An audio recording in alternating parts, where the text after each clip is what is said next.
was a bright, ordinary day, the kind of day when sunlight rests gently over the streets, cafes breathe with quiet chatter, and people move through life without noticing how a single moment can completely rearrange someone's heart. Ethan, a 32-year-old single father, sat outside a modest corner cafe, sipping his morning coffee and trying to navigate the invisible heaviness that had been living on his shoulders for years. Bills, responsibilities, loneliness, the fear of failing his young daughter, everything weighed on him silently. He was used to it by now, used to carrying the world alone. But even he didn't know that today, someone else's quiet heartbreak was about to collide with his own in the most unexpected way.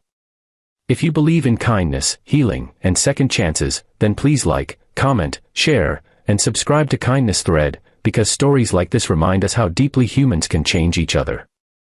As Ethan stared blankly at the street, lost in thought, a young woman approached hesitantly. She looked to be in her late 20s, wearing a simple blue dress that had faded slightly with time. Her blonde hair was tied back into a neat ponytail, but a few strands had escaped, brushing her face in the soft breeze.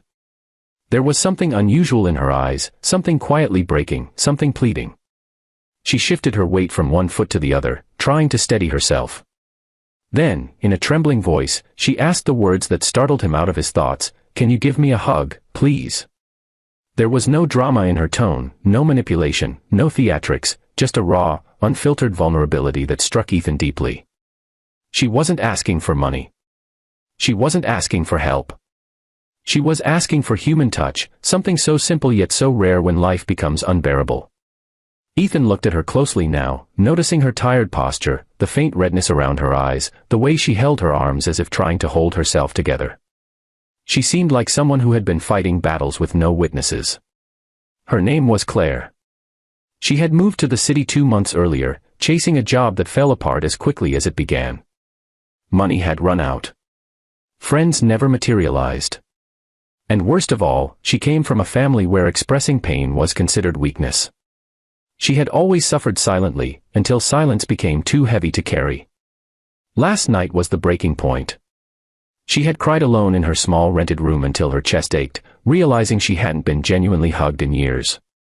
Today, she walked aimlessly, hoping someone, anyone, might look at her like she mattered. And then she saw Ethan, sitting alone, looking as lost as she felt. Ethan gently stood up, unsure if she truly meant what she asked.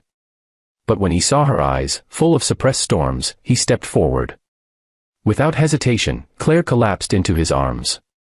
The moment she felt held, something inside her finally shattered. She cried silently, her face buried against his shoulder. Ethan didn't ask her to stop.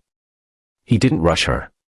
He simply held her, steady and warm, letting her release years of silent ache. For a brief moment, two broken lives leaned against each other, creating a fragile space of healing neither had planned for. As Claire pulled away, embarrassed, Ethan offered her his seat and asked gently if she wanted to talk. She hesitated, but something about him felt safe, maybe because he wasn't pretending to be perfect. Maybe because she could sense that he, too, understood what it meant to carry invisible scars. They talked. Not about dramatic tragedies, but about simple truths, loneliness, exhaustion, disappointments, and the strange comfort of being understood by a stranger. Ethan shared a bit about his life as a single dad, how hard it had been since his wife left years ago, and how he often felt inadequate despite trying his best. Claire admitted she had never felt truly supported in her life. They weren't solving each other's problems, they were merely honoring them, acknowledging the pain neither had spoken aloud before. And in that exchange, something softened between them. Ethan offered to get her lunch, and though she hesitated, her grateful smile was impossible to hide. They ate together, and for the first time in a long time, Claire laughed, softly, but genuinely. Ethan noticed. He realized how unfamiliar he was with the sound of his own laughter, too. As the afternoon approached, Claire confessed she didn't know what she would do next. Not in a dramatic way, just honestly, vulnerably. Ethan thought for a moment. He didn't want to overstep, but he also couldn't let her walk away feeling unwanted again. He called a women's support center whose volunteers specialized in helping people rebuild stability with compassion and safety. When Claire heard them speak kindly to her on the phone, a fresh wave of emotion struck her, not despair, but relief. Ethan stayed beside her until the volunteer arrived. Before leaving, Claire looked at him with eyes that finally held light instead of heaviness. She thanked him, not for saving her, not for solving her problems, but for seeing her, for giving her a moment of human warmth when she needed it most. If this story touched your heart, please like, share, comment, and subscribe to Kindness Thread to help spread more healing, human stories like this. Before we end, tell us in the comments, would you have given her that hug? Podemos jugar a Among Us en algún momento. ¿Qué? Among Us no, Fall Guys.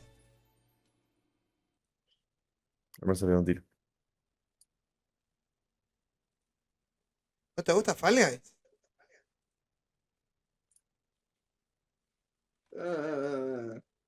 Espera, la room name es SA995872. Ya tengo que ir a la facultad. Ya. Podríamos. Che, me recagaron. Yo puse que no quería pagar Adobe, me lo cobraron igual, perdí toda la plata que me pasaste. Play Public. ZZZZ. No, Join. ¿Cómo es la SA? SA995872. ¿Para dónde es? En el juego, en... 99. SA995872.